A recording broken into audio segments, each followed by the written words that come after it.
In today's video, I'm going to teach you how to make clean glass break effect in CapCut.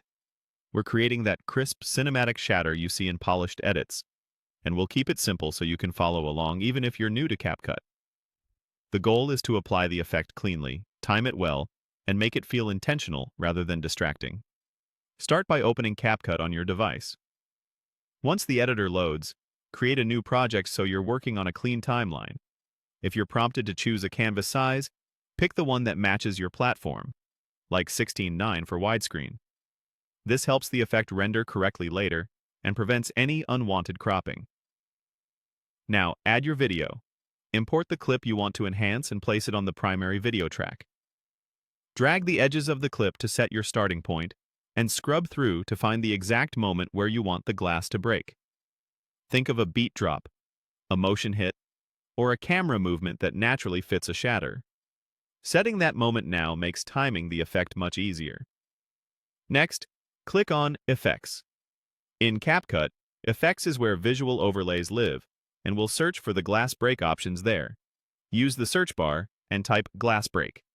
If it doesn't show up immediately, make sure you're in the Video Effects section and not Text or Body Effects. Some effects may need to be downloaded the first time you use them, so give it a moment if you see a download icon. From the results, choose a glass break effect that matches the style you want. Some versions look like a cracked screen, while others simulate shards bursting from the center or edges. Select the one that best fits your scene, then apply it to the timeline above your clip. Position the effect so it starts right on your chosen impact frame.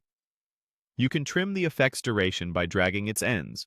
Shorter durations usually feel punchier and cleaner. Open the effect settings and fine-tune the intensity, opacity, and blur, if available. Dial the intensity up for a dramatic shatter or down for a subtle crack. If the shards cover a subject's face or an important detail, slightly reduce the opacity to keep your footage readable. Play back the clip a few times and adjust the start point frame by frame until the break lands perfectly on the action or beat. That tight sync is what sells the illusion. When it looks clean and intentional, you're done. You've added a professional glass break effect in CapCut with precise timing and tasteful control.